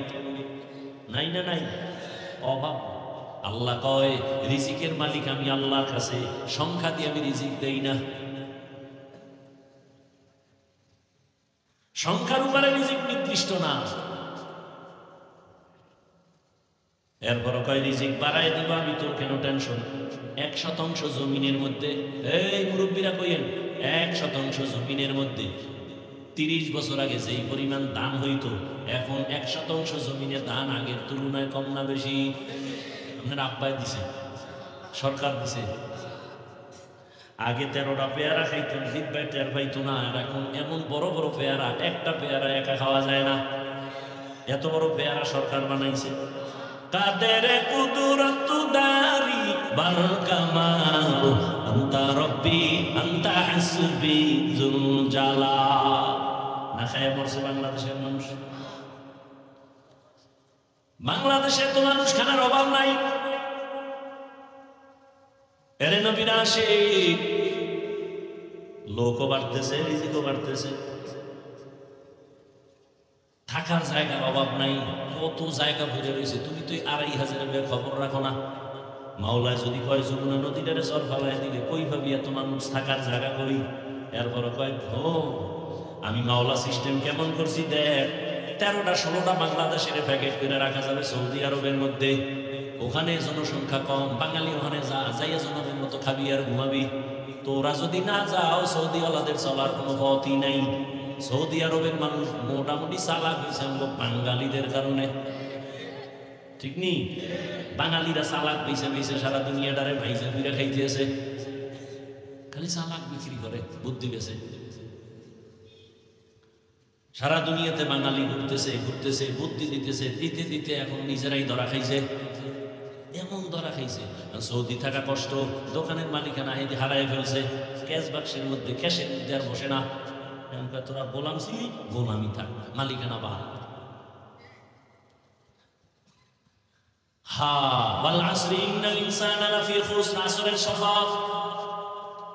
আসর বড় দামি এক সম্পদ, যারা এই সম্পদটারে কাজে লাগাইবা তোমার দামও বেড়ে যাবে। কেমন দামি সম্পদ পরে বলি, সময় থাকলে। সামনে আল্লাহ কি বলতে চান সেটা শুনি। আল্লাহ বলেন ইন্নাল ইনসানা লাফি খুসর, নিশ্চিত সমস্ত মানুষগুলো জাহান্নামে যাবে। কসম খাওয়ার পরে কথার গুরুত্ব বাড়ছে না? কিন্তু এরপরে আবার কয় ইন্না, নিশ্চয়ই, আবার কয় লাফি, লামটা কি আরো নিশ্চিত। সব মানুষ জাহান্নামে যাবে, জাহান্নামে যাবে, জাহান্নামে যাবে, সব। আলিফ লাম ইস্তিগরাকি, দুনিয়ার সব মানুষ জাহান্নামী, আমেরিকার মানুষ জাহান্নামী, বাংলাদেশের মানুষ, লন্ডনের মানুষ জাহান্নামী। এক কথায় দুনিয়ার সব মানুষ জাহান্নামে যাবে। তবে যেই মানুষটার মধ্যে 4টা গুণ থাকবে তারা জান্নাতে যাবে। কয় গুণ? ইল্লাল্লাযীনা আমানু ওয়া আমিলুস সালিহাত ওয়া তাওয়াসাউ বিল হক ওয়া তাওয়াসাউ বিস সাবর। ভালো করে খেয়াল করেন, প্রথম 2 গুণ, 1 নম্বরে ঈমান, দ্বিতীয় হলো আমল। ঈমান আর আমল। বাকি 2টা গুণ হলো ঈমান আমলের দাওয়াত অন্যকে দাও। 4 নাম্বার দায়িত্ব, ঈমান আমলের বিরোধিতা যারা করবে বাধা দাও। সৎ কাজের আদেশ দাও, অসৎ কাজে বাধা দাও। তাহলে 4 গুণওয়ালারা জান্নাত পাবে। প্রথম 2 গুণ ঈমান আর আমল, এই 2 গুণ হলো আল্লাহর হক। কার হক? বাকি যে 2টা গুণ, ঈমান আমলের দাওয়াত অন্যকে দাও, যারা মানে না বাধা দাও, অন্যায় করে বাধা দাও। বাকি 2টা গুণ হলো বান্দার হক। আল্লাহর হকে কমতি থাকলে আল্লাহ মাফ দিবেন। বান্দার হক যদি নষ্ট করো, বান্দা ক্ষমা না দিলে আল্লাহ ক্ষমা দিবেন না। এবার বাস্তবে খেয়াল করেন, ও হাজী সাহেব, ও তাবলীগওয়ালা ভাই, পীর সাহেবের মুরিদ, নিজে নামাজ পড়েন, পর্দা করেন, হালাল খান, আপনি আল্লাহর হুকুম মতো মোটামুটি আল্লাহর হক আদায় করতেছেন। কিন্তু আপনার উপর আরো 2টা হক আছে বান্দার। এই যে নামাজ রোজার দাওয়াত অন্যরে দেওয়া লাগবে, যারা নামাজ রোজার বিরুদ্ধে চলে তাদের বাধা দেওয়া লাগবে। ওই 2টা গুণ আপনি আদায় করছেননি। যদি বলেন না, নিজে নামাজ পড়ি, অন্যরে দাওয়াত দেই না, নিজে পর্দা করি, অন্যকে দাওয়াত দেই না, আমি গান শুনি না, আমি গান থেকে নিজেরে বাঁচায় রাখছি, কিন্তু অন্যে যে গান শুনে আপনি বাধা দিচ্ছেননি, আপনি বেপরদায় চলেন না, যারা চলে তাদেরকে বাধা দিচ্ছেননি, কয় না, তাহলে আপনার জান্নাত রেডি হয় নাই। কারণ 4 গুণের মাত্র 2টা হয়েছে, বাকি 2টা হয় নাই। অন্যকে ঈমান আমলের দাওয়াত দাও, অন্য যারা বাধা উল্টা পাল্টা চলে বাধা দাও। এবার অন্য কারা, এটাও বুঝতে হবে। অন্য কারা? এই যে অন্যকে দাওয়াত দিবেন, অন্যকে 1 নম্বরে অন্য আপনার আহাল, আপনার يا أيها الذين آمنوا قوا أنفسكم وأهليكم نارا وقودها الناس والحجارة عليها ملائكة غلاظ شداد لا يعصون الله ما أمرهم ويفعلون ما يؤمرون। আল্লাহ বলেন, মুমিন জাহান্নাম থেকে নিজেরা বাঁচাও, তারপরে তোমার আহালকে বাঁচাও। আব্বা জান আপনার আহাল আপনার সন্তান, স্বামী যদি হয়ে থাকেন স্ত্রী আপনার আহাল, শিক্ষক যদি হয়ে থাকেন ছাত্র আপনার আহাল, যদি আপনি মসজিদের ইমাম হন মুসল্লি আপনার আহাল, আপনি যদি দোকানের মালিক হন কর্মচারী আপনার আহাল। ও স্বামী, জাহান্নাম থেকে নিজেকে আগে বাঁচাও, আহাল স্ত্রীকে বাঁচাও। ও বাবা, সব নিজেকে জাহান্নাম থেকে আগে বাঁচাবেন, আপনার আহাল সন্তানকে তারপরে বাঁচাবেন। ও আল্লাহর বান্দারা, এইরকম প্রত্যেকের দায়িত্ব পালন করতে হবে। সন্তান আপনার আহাল, নিজে নামাজ পড়েন, সন্তানকে নামাজ পড়াইছেননি, নিজে পর্দা করেন, সন্তান পর্দা করেনি, হিসাব দেওয়া লাগবে বাবার। স্বামী আপনি নামাজ পড়েন, আপনার স্ত্রী নামাজ পড়েনি, আপনাকে জবাব দিতে হবে। এরে আল্লাহর বান্দারা, আমি আপনাদের কিন্তু এতক্ষণ যে বয়ান শুনাইতেছি, কষ্ট করিয়া করিয়া কথা বলি, একবারও কিন্তু বলি না সবাই হুজুর হও, একবারও বলি না আমি কওমি মাদ্রাসার ছাত্র আপনারাও কওমিতে যান, একবারও বলি নাই আমি তাবলীগের লাইনের সন্তান আপনারাও তাবলীগ না করলে জাহান্নামে যাবেন, একবারও বলি নাই। আমি পীরের মুরিদ, আপনারা যদি পীরের কাছে না যান জাহান্নামে যাবেন, একবারও বলি নাই। আমি আপনাদের কি বুঝাইতে চাই ভালো করে খেয়াল করেন ও যুবক বাবারা, বৃদ্ধ বাবাজি, আমি আপনাদের বুঝাইতে চাই, আপনি যেই লাইনে থাকেন, নামাজ পড়েন, পর্দা করেন, হালাল খান, আপনি স্কুলে পড়েন বাধা নাই, কলেজে পড়েন বাধা নাই, চাকরি করেন বাধা নাই, ডাক্তার হন বাধা নাই, ইঞ্জিনিয়ার হন বাধা নাই, প্রফেসর হন বাধা নাই, আপনি যা করেন যে লাইনে আছেন বাধা নাই, আপনি ডাক্তার হন, ইঞ্জিনিয়ার হন, প্রফেসর হন, একজন সাংবাদিক হন, এসপি হন, ডিসি হন, একজন এমপি হন, চেয়ারম্যান হন, তবে একটা মাত্র দাবি, বেয়াদব হইবেন না। তাহলে মরার আগে বলুন, কোনো সন্দেহ নাই, মরার আগেই বলুন। এবার বলতে পারেন বেয়াদবি করবো না, তার কথাটার খোলাসা ব্যাখ্যা করেন। 3 জায়গায় বেয়াদবি করলে আপনার জীবন পঙ্গু। মরার আগে মরবেন না তাড়াতাড়ি। এই নষ্ট মানুষটি তাড়াতাড়ি মরে না, ওরা নিজেও চলে, অন্যরে জ্বালাইয়া টালাইয়া এরপরে মরে। ও মায়ের জ্বালায়, বাপের জ্বালায়, হুজুরের জ্বালায়, ওর জ্বালানি এর শেষ নেই।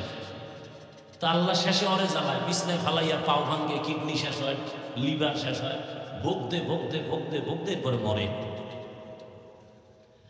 বেয়াদবি করবেন না মানে 1, মা বাবার সাথে বেয়াদবি করা যাবে না। 2, শিক্ষকের সাথে বেয়াদবি করবেন না। 3, উলামায়ে কেরাম মুরব্বীদের সাথে বেয়াদবি করবেন না। কারণ মা বাবা আপনার কথায় যদি কষ্ট পাইয়া আহ শব্দ বলে কষ্টে, আপনার এই আহ শব্দটা আপনার কপালে লাগবে, জীবনে অভিশাপ নেমে আসবে।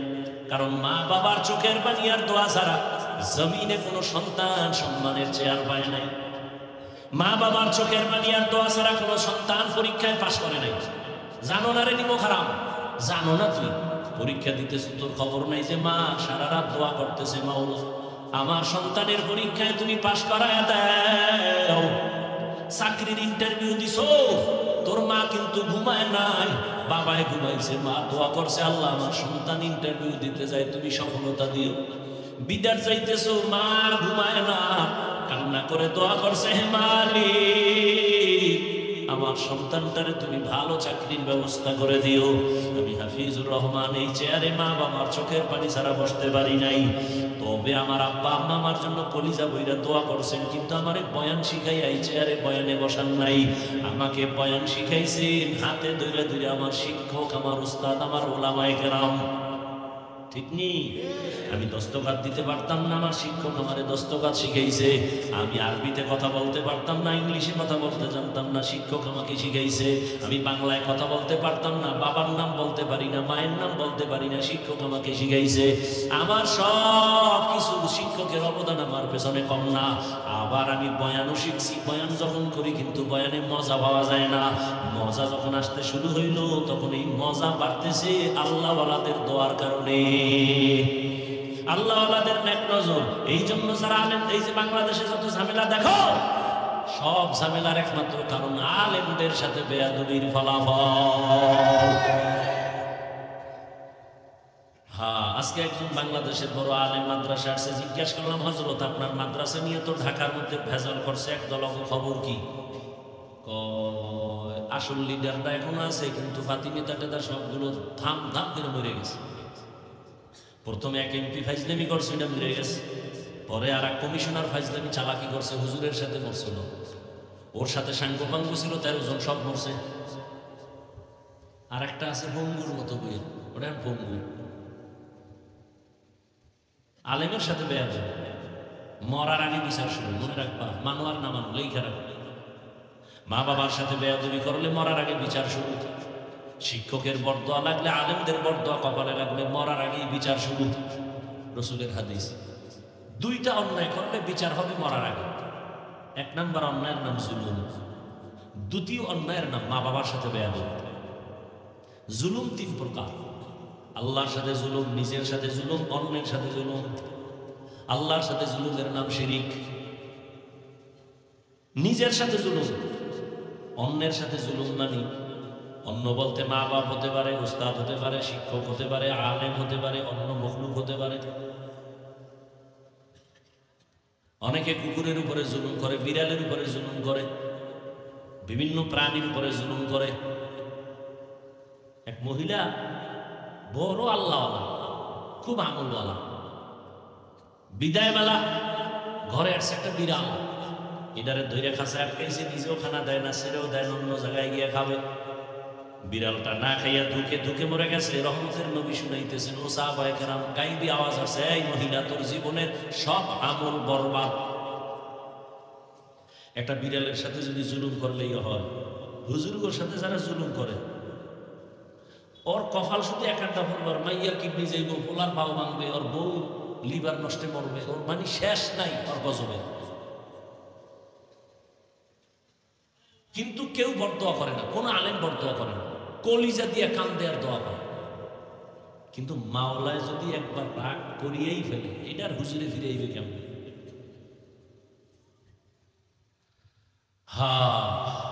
আমার যুবক বাবারা, স্কুলে পড়ো, কলেজে পড়ো, চাকরি করো, ব্যবসা করো, বাধা নাই, ডাক্তার হও, দোয়া করে গেলাম, ডাক্তার হও। তবে কি হইও না, বেয়াদব হইও না। যদি বেয়াদব মার্কা ডাক্তার হও, তাসলিমের মতো জুতা খাইয়া পালাইতে হবে। তাসলিম এমবিবিএস ডাক্তার না, বোরকার বিরুদ্ধে বহু বয়ান করছে, বুঝলা? এরপরে বোরকা ভরিয়েই পালানো লাগছে তাসলিমার, বোরকা ছাড়া পালাইতে না। আমগো বরিশালের একটা গ্রামের ভাষা আছে যে, যাকে নিন্দে সে তাকে বিন্দে। খারাপ লাগতেছে আপনাদের? এরে আমার যুবক বাবারা, এবার বাস্তবে একটু দেখো তো, জীবনে কোনোদিন মাদ্রাসায় পড়ে নাই, জেনারেল লাইনে পড়ুয়া যুবক, স্কুলে পড়ে, কলেজে পড়ে, চাকরি করে, ব্যবসা করে, সত্য কথা স্বীকার করো। তোমার মতো যুবক জীবনে মাদ্রাসায় যায় না, আলিফ বা তাও পারে না, স্কুলে পড়ে, কলেজে পড়ে, 5 ওয়াক্ত নামাজ পড়ে, সত্য বলো আসেনি? তোমার জীবনের আর কোনো ওয়াজের দরকার নেই, এটাই তোমার শেষ ওয়াজ। এবার তুমি আমাকে একটু বিবেক দিয়ে জবাব দাও, তুমি পারো না কেন? আর কোনো ওয়াজের দরকার নেই। তোমার মতো যুবক তাকায় দেখো, র্যাব, আর্মি, পুলিশ, বিডিআর চাকরি করে, নামাজি, দাড়িওয়ালা নাই, আর ওয়াজের দরকার নেই। বলো তোমার বিবেক দিয়ে তুমি কেন পারো না? তোমার মতো যুবক 2500 বাজারে গাড়ি চালায়, 5 ওয়াক্ত নামাজ পড়ে নাই, বলো তুমি কেন পারো না? তোমার মতো যুবক নদীর মধ্যে মাছ ধরে, নামাজ ছাড়ে না। তোমার মতো যুবক তাকায় দেখো, দোকানদারি করে, ব্যবসা করে, নামাজের সময় মসজিদে তোরায় গিয়া নামাজ পড়ে, তুমি কেন পারো না? তোমার মতো যুবক ময়দানে কৃষি কাজ করে, গামছা বিছাইয়া নামাজ পড়ে নাই, নামাজ ছাড়ে না, বলো তুমি কেন পারো না? আমার মনে হয় তোমার উপরে আমার আল্লাহ বেজার। মা বাবা বুঝি কষ্ট পাইছে, যে কারণে হেদায়েতের দরজা তোমার কপালে আসে না। ও পর্দার আড়ালের মা বোনেরা, আপনাদের জন্য কি বয়ান করব? আপনারা তো এই জমিনের বড় দামি নারী, আপনারা তো নবীদের মায়ের মতো দামি, সাহাবায়ে কেরামের মায়ের মতো মা, আলেমদের মা, হাফেজে কোরআনের মায়ের মতো মা। আপনারা তো খাদিজা রাদিয়াল্লাহু আনহার মতো নারী, ফাতেমা রাদিয়াল্লাহু আনহার মতো নারী, আয়েশা রাদিয়াল্লাহু আনহার মতো নারী। এরে আম্মা জান, আপনাদের মতো কত নারী। আপনারা জানেন আল্লাহর এক বড় দুশমন ছিল জমিনে, ফেরাউন। তার স্ত্রীর নাম কি জানেন? ইতিহাস। এত বড় বেঈমানের ঘরে আসিয়া থাইকা কেমন আল্লাহর পেয়ারা হলেন। রহমতের নবী বলেন, কিয়ামতের দিন আসিয়ার সাথে মুহাম্মদের সাথে জান্নাতে বিয়া হবে। যেই ফেরাউন আল্লাহর নাম আইনা নিজের আল্লাহ দাবি করছে, আনা রাব্বুকুমুল আলা, ফেরাউন খোদা দাবি করে, আমি শুধু খোদা না, আমি সবথেকে বড় খোদা। অথচ এত বড় বেঈমানের ঘরে আসিয়া ক্ষমতা সবকিছু লাথি মাইরা আল্লাহরে এমন ভাবে আপন করেছেন। নবীজি বলেন, কিয়ামতের দিন জান্নাতে আসিয়ার সাথে আমার জীবনের বিবাহ হবে। এরে আম্মা জানেরা, আপনার স্বামী তো ফেরাউনের মতো খারাপ না। আপনি কি পারতেন না স্বামীটারে বুঝাইতেন, স্বামী নামাজ পড়ো? একদিন দুদিন আপনার স্বামী তো নামাজি হতো। আপনি যদি স্বামীটাকে বুঝাই বলতেন, স্বামী, মা বাবার আদর মায়া ছাড়িয়া তোমার সংসারে আসি, আমার জীবনে না খাইয়া থাকলেও তোমার ঘরে আসি, খাইয়া থাকলেও তোমার ঘরে আসি, তবে আমার জীবনের একটা বড় দাবি, ও স্বামী, হারাম টাকার মাল ঘরে আনবা না, হারাম খাইয়া নিজেদের রক্ত নাপাক করব না, আমাদের সন্তানদের রক্ত নাপাক করতে দিব না। যদি প্রত্যেক মা তার স্বামীকে বুঝাইতেন, কোন স্বামী হারাম টাকা ঘরে নিত না। আরে আম্মা জান, স্বামীর টাকা বিদেশ দিয়ে পাঠায়, চাকরি হইয়া কামাই রুজি করে টাকা দেয়, আপনারা মোবাইলে উল্টা পাল্টা করেন, গোপনে গোপনে গুনার পথে ব্যয় করেন, নিজের কপালে নিজে কুঠার আঘাত করতেছেন। কারণ স্বামী, দুনিয়ার কোনো স্বামী নিজের জন্য কিছু করে না, গাধার মতো কষ্ট করে স্ত্রীর জন্য, সন্তানের জন্য। প্রত্যেকটা স্ত্রী যদি মনে করত যে স্বামী মরিয়া গেলে সম্পদ তো কার, এই স্বামী মরিয়া গেলে সম্পদ স্ত্রীর সবকিছু না, যদি প্রত্যেকটা স্ত্রী মনে করত আরে স্বামী মরিয়া গেলে সব তো আমার, তাহলে আমি কেন চুরি করি? তাহলে মূলত তো আমার সম্পদ আমি ক্ষতি করি। চিন্তা নাই, অন্ধ হয়ে গেছে গুনার সাগরে গিয়ে। প্রত্যেকটা সন্তান যদি মনে করত আমার বাবার কামাই রুজি সব আমার, বাবায় মরিয়া গেলে আমি ছেলের উপরে সব দায়িত্ব চলে আসবে, এই চিন্তা যদি প্রত্যেকটা ছেলে করত, কোনোদিন বাবার টাকা চুরি করত না। অথচ প্রত্যেকটা ছেলে বাবার টাকা চুরি করে মোবাইল ঠিক রাখার জন্য, মোবাইলে আকাম করার জন্য বাবার টাকা চুরি করে, মায়ের টাকা চুরি করে, আর সারা রাত মোবাইলে জেনা করে, দরজা জানালা বন্ধ করে। চোখের জেনা, হাতের জেনা, কানের জেনা, অন্তরের জেনা, জবানের জেনা, সারা রাত গুনাহ করতে করতে চেহারাটা নষ্ট করে ফেলছে। ওদিকে কিডনি শেষ, হার্ট শেষ, ব্রেন শেষ, লেখাপড়া শেষ, যৌবন শেষ, জীবন শেষ। তোদেরকে কেমন ফিডা দরকার যে তোরা বাঁচতে চাও বেশি দিন যুবকরা, কিন্তু অস্ত্র হাতে নিছো মরণ অস্ত্র মোবাইল, মানে দ্রুত মরার অস্ত্র মোবাইল, দ্রুত মরবি, দ্রুত বাঁচতে চায় বেশি দিন, কিন্তু অস্ত্র লয়ে ঘুরে দ্রুত মরার। চোখের পাওয়ার থাকে না, কানের পাওয়ার থাকে না, হার্ট দুর্বল, ব্রেন দুর্বল, যৌবন দুর্বল, লেখাপড়া দুর্বল। এই মোবাইলের কারণে মায়ের সাথে বেয়াদবি, বাবার সাথে বেয়াদবি, শিক্ষকের সাথে বেয়াদবি, বড়দের সাথে বেয়াদবি। এক কথায় তুই এখন আসো বেয়াদব হইয়া, তুই মইরা গেলে জানো না তোর মা বাপ দোয়া করবে, খুশি হয়ে যাচ্ছে, একটা বিপদ গেছি গা। কারণ তোর চরিত্র এত খারাপ। অনেক মা গোপনে কান্না করে, আল্লাহ এমন ছেলে দিলা, মানুষের সামনে মুখ দেখাইতে পারি না, মহিলারা গালি দেয়, তোর ছেলে এত খারাপ কেন? এই যুবকরা বানাই বলতেছি, তোর বাবারা গোপনে গোপনে কান্দে আর আমগো কাছে এসে দোয়া চায়, হুজুর এমন একটা ছেলে পাইছি লাইনে চলে না, ওর কারণে লজ্জা মুখ দেখাইতে পারি না, দোয়া কইলেন আল্লাহ পারলে হেদায়েত দিক, নাইলে যেন চাকার তলে কইরা মরে। এবার বুঝ তুই কেমন অভিশাপ লইয়া ঘুরো। এই নিব খারাপ, লজ্জা শরম আছে তো? তোর মা চায় তুই মরে যা। এবার বুঝ তোর কেমন পোড়া কপাল লইয়া তুই দুনিয়াতে জন্ম নিছ। তোর চরিত্র এত খারাপ যে তোর বাপ চায় তুই মরে যা। তোর চরিত্র এত খারাপ, তোর লজ্জা শরম আছে? বাপ দেখাও মাস্তানি ভাব। করোনায় খবর হলো তোর মতো তাজা তাজা যুবক শেষ। এমন একটা দিন নেই যুবকের লাশের খবর নাই, গাড়ির নিচে, পানির নিচে, ঘুমের বিছানায়, যুবক যুবক যুবক। যুবকের আর একটা মরণ অস্ত্রের নাম বাইক। এটা আর একটা মরণ অস্ত্র, দ্রুত মরার একটা অস্ত্র বাইক। আমার আম্মা একটা কথা কয়, গ্রামের মানুষ তো যারে কথায় ধরে না, জারুর বাড়িতেও ধরে না। বুঝো ওয়াজে কি হইব? ফজর পড়ো নাই, জোহর পড়ো নাই, আসর পড়ো নাই, মাগরিব পড়ো নাই, এসা পড়ো নাই, তুই বয়ান শুনে আবার যাই মোবাইল চালাবি, ফজর পড়বি না, কি হইব ওয়াজ দিয়া?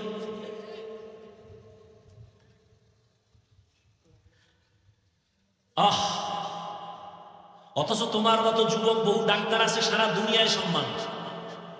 তোমার মতোই তো কবি নজরুলের ইতিহাস পড়ো, গর্ব করো। তোর মতো আকাম করলে মোবাইলে জীবনে কবি নজরুল হতে পারত না। ঢাকা কলেজে যা, গিয়া দেখবি ওখানে পাগড়ি, বড় দাড়ি, বড় জামা, মনে হয় যেন বাইতুল মুকাররমের স্পেশ ইমাম। এই ইমাম সাহেব খবরদার, কথা কি আপনি? আমি ঢাকা কলেজের ছাত্র, যে ফাগরি টুপি আর কেন, এই দাড়ি কেন, বড় জামা? মা বাবার দোয়া আর আল্লাহওয়ালাদের নেক নজর। তুমি এগুলো নিয়ে ক্লাস করো? হ্যাঁ, আমি ঢাকা কলেজে ফাগরি লইয়া ক্লাস করি, দাড়ি লইয়া ক্লাস করি। শিক্ষকেরা গালি দেয় না? না না, শিক্ষকেরাও খুশি, শিক্ষিকারাও খুশি, একটা ভালো ছেলে। আচ্ছা তোমার বন্ধু বান্ধবী আছে না ক্লাসে? হ্যাঁ আছে।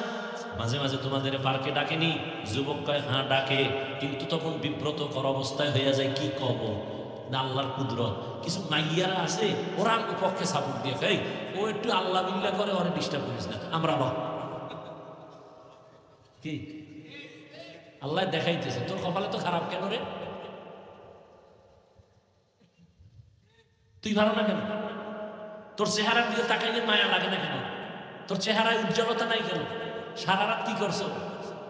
যাদের কলবের চক্ষু খোলা, ওরা তোর কপালে আঙ্গুল দিয়ে বলতে পারবে তুই রাতে কি করছো।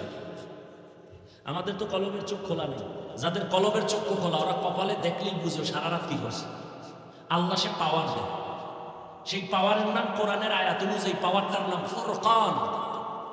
হাদিসের ভাষা অনুযায়ী সেই পাওয়ারের নাম ফেরাসাত। দলিল দিলাম না, শুধু এতটুকু বলে গেলাম, কারণ ভালো কথা বলারও মানুষ নাই, বুঝারও মানুষ নাই, বিরোধিতা করার মানুষ আছে। কিছু মানুষ বলবে হুজুরের এত অনেক ওয়াজ করে, কিন্তু ওনার এত লাগলো কেন মোবাইল নিয়ে? হুজুর বাদ দাও, তারপরে আকাম বাদ দিবে না এই জাতি। হুজুর বাদ দিবে না, আকাম বাদ দিবে না, চলবে, এটা আনলিমিটেড চলবে। যেটা লইয়ে মরি। বিয়া টিয়া করিস না যুবকরা, খবরদার, ওইটা বাদ দিয়ে রোজা রাখিস, কারণ তোর কপালে বউ নাই। তুই বউয়ের হক আদায় করতে পারবি না, বিপদ আর একটা কান্দে লবি, দরকার কি? কয়দিন পর তোরে তুই ভাগবি, দরকারটা কি? হুদে একটা বিপদ কান্দে নেওয়া। মোবাইলে যা করতেছো বাস এটাই বোনাস, এরপরে দেখ মরতে পারবি তাড়াতাড়ি। আর একটা মাইয়ার জীবন নষ্ট করে আবার একটা বোঝা কান্দে নিবি, এরপর ওই একটা মাইয়া বলা হেডিনে কান্দাবি, কি দরকারটা কি? বিপদ কান্দে নিস না। বউয়ের হক আদায় না করতে পারলে রোজা রাখ আজীবন, দরকার নাই বিয়ে করে। কথাগুলো হয়তো খারাপ লাগতে পারে, বালিশে মাথা লাগে চিন্তা করিস, এটি আসল কথা, কিন্তু তোর কপাল খারাপ, তোর কাছে ভালো লাগে না, মানতে পারবি না। দোয়া করি প্রত্যেকটা যুবকের, এই যে স্কুলে পড়ো, কলেজে পড়ো, বিরোধিতা করছে, বরং বাংলাদেশে আমি হাফিজুর রহমান একমাত্র ব্যক্তি যে যুবকদের পক্ষে এত কঠোর কথা বলে যে স্কুল ছাড়বি না, কলেজ ছাড়বি না, ডাক্তার হতে হবে, ইঞ্জিনিয়ার হতে হবে, প্রফেসর হতে হবে, এমপি হতে হবে, বেয়াদব হতে পারবি না। তুই যদি মা বাবার দোয়া নিয়ে, আলেমের দোয়া নিয়ে ডিসি হও, তুই যদি ওসি হও, এদেশে আপনার হুজুরকে বেশি বয়ান লাগবে না, ওয়াজের জন্য কোনো অনুমতি লাগবে না। সমস্যা কি? ইসলামী মন মানসিকতা নিয়ে ডিসি হও, এমপি হও, ডাক্তার হও, ইঞ্জিনিয়ার হও, প্রফেসর হও। এই জন্য তো দেখো না, শিক্ষা করে আগুন লাগাই দিচ্ছে, ইসলাম বলতে কিছু রাখবে না।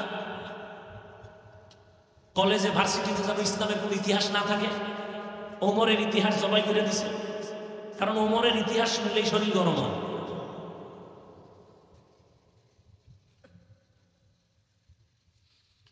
আল্লাহ, ফিলিস্তিনের অবস্থা দেখে রেজার রেডি হও, আসবে। ইমান যদি বাঁচাইতে চাও তো বিপদ আসবেই, আসবেই, আসবেই, কোনো সন্দেহ নেই।